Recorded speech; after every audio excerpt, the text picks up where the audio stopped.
Alors, rappelez-vous, la semaine dernière, je vous expliquais que le Bitcoin et de manière générale la cryptosphère étaient sur le fil du rasoir pour une simple et bonne raison. Là, effectivement, on est sur une zone de support, mais la dynamique en hebdomadaire qui a été lancée, je vous le rappelle ici, on part d'un break de volatilité, des bandes de Bollinger qui sont extrêmement resserrées, par hop, une cassure, donc une contraction de la volatilité, je veux dire, par une cassure de cette volatilité vers le sud. C'est-à-dire que potentiellement, on a la volatilité qui peut commencer à s'accroître, donc avec un mouvement directionnel assez fort et assez brusque. Et là, pour le coup, on le voit bien, hein, c'est en train de prendre la direction du sud. Donc ça, on l'a sur deux unités de temps. On l'a sur l'hebdomadaire, vous le voyez, hein, la volatilité est très contractée. Et on l'a sur du journalier. Hop, le journalier, ici, la volatilité était très contractée. Et puis, on est parti vers le sud.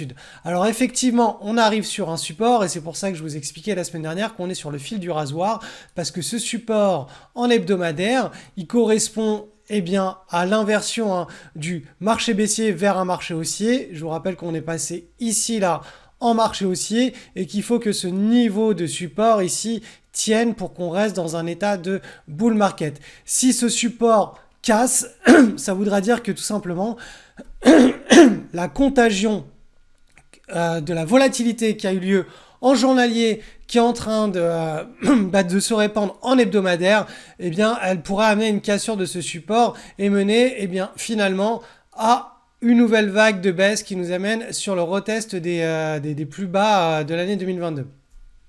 Pour le moment, on n'y est pas. Par contre, on est sur le fil du rasoir parce qu'on ne sait pas encore si cette volatilité, cette expansion de la volatilité va faire casser ou pas ce support. Et c'est là, en ce moment même, que tout se joue. Donc, c'est le sujet de cette vidéo cette semaine. Je vais vous retirer les bandes de Bollinger puisque maintenant, elles n'ont plus aucun intérêt. L'intérêt des bandes de Bollinger, c'est de voir à quel moment les cycles se font et se défont. Là, pour le moment, voilà, ce qui va nous intéresser, c'est cette zone-là. Est-ce que sur ce support-là, on va avoir la construction d'un point d'inflexion et d'un rebond pour rester dans notre scénario de bull market. Donc pour cela, on va l'analyser ces deux semaines-là. On est sur l'hebdomadaire, on va passer sur du journalier pour voir ce qui s'y passe. Donc sur du journalier, la semaine dernière, donc je vous avais dessiné un rond ici, un rond vert pour vous dire on est sur le support, il faut qu'on ait un point d'inflexion qui se mette en place. Donc le point d'inflexion, il est en train de se mettre en place. Je vais vous supprimer, voilà, ça. Et vous le voyez, le pivot pour le moment, il a été identifié. On a fait un premier creux, on est allé chercher ici un niveau de résistance, on est redescendu, ça veut dire que là on a un niveau qui est identifié. Donc là dans cette zone-là, sur le Bitcoin et vous allez le voir sur les autres crypto-monnaies, il va falloir que l'on fasse ce qu'on appelle un point d'inflexion, donc un premier creux, un deuxième creux, on contracte un petit peu et on casse par le haut.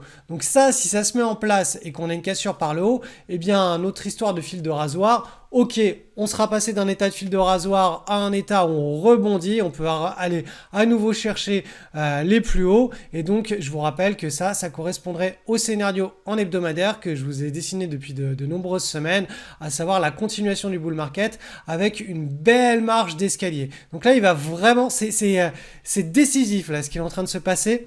C'est absolument décisif. Il faut qu'au cours des prochains jours ou des 2-3 prochaines semaines, on ait un point d'inflexion qui se mette en place sur le niveau actuel, qu'on casse le pivot et qu'on puisse libérer le rebond pour pouvoir continuer la construction de cette première grande marge d'escalier qui pourrait libérer le nouveau bull market et faire casser les anciens plus hauts historiques sur le Bitcoin.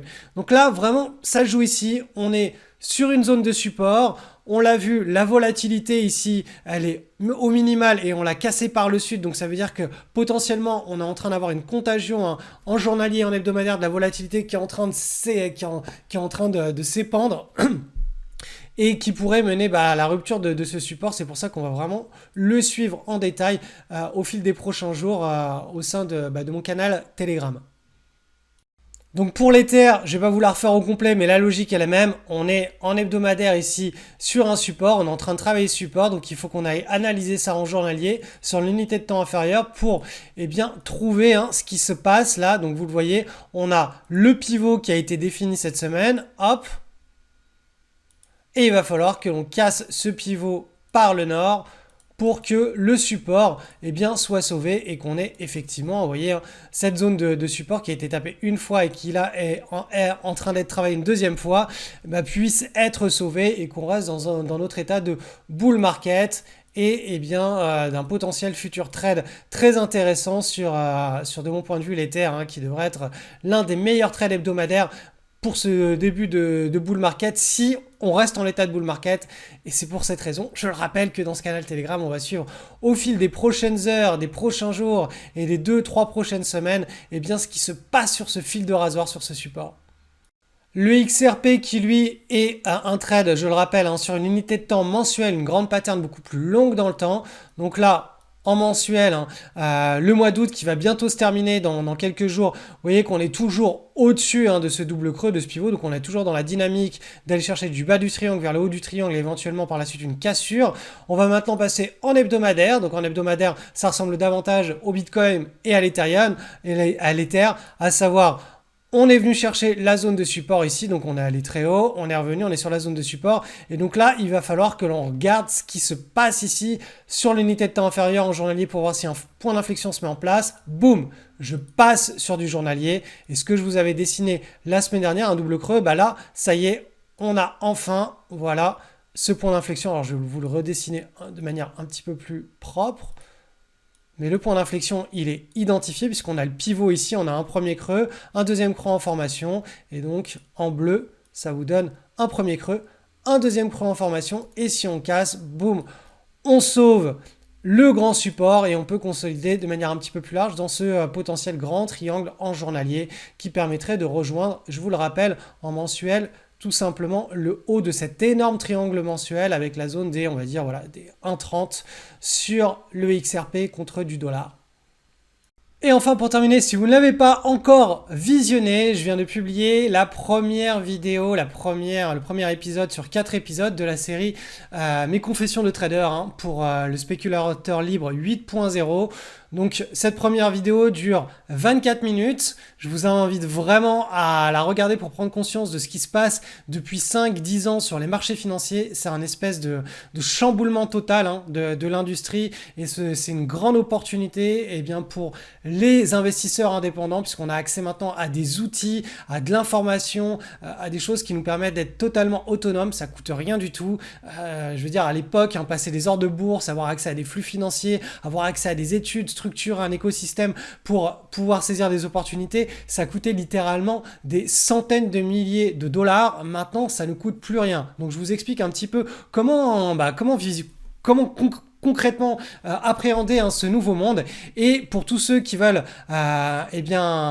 comme une petite souris, aller voir ce qui s'est passé au cours des derniers bull runs sur le Bitcoin. Il faut savoir que ça a été mes 2 plus gros trades de toute ma vie. Je vous ai mis en cadeau ici. Vous avez simplement besoin de laisser un petit commentaire et vous allez être redirigé vers cette page bonus avec mon premier c'était le plus gros trade de ma vie. Le premier plus gros trade de ma vie en termes de capitaux engrangés. Et le deuxième plus gros trade de ma vie, il s'est fait sur le deuxième bull market du Bitcoin. Donc tout ça, je vous l'explique étape par étape. Acte 2, mon deuxième trade sur le Bitcoin. Premier plus gros trade, c'est une grande conférence que j'avais donnée en live devant, je crois qu'il y avait plus de 1000 personnes. Je vous ai même mis le PDF de cette conférence. Et le deuxième acte, le deuxième plus gros trade de ma vie, c'était en live sur les réseaux sociaux. Je me suis d'ailleurs fait clasher par des chaînes concurrentes, etc. Je vous explique toute cette histoire, c'est assez drôle, c'est fun. Voilà, vous allez vous régaler, vous allez apprendre pas mal de choses. Donc n'hésitez pas à à regarder la première vidéo de la série Les spéculateurs libres et puis à laisser un petit commentaire pour pouvoir accéder à votre cadeau et voir comment vous aussi vous pouvez réaliser des trades qui sont absolument hors du commun. L'idée c'est pas de tirer sur tout ce qui bouge, c'est d'attendre patiemment que toutes les conditions de marché soient réunies et là on peut déclencher, on peut appuyer sur la gâchette.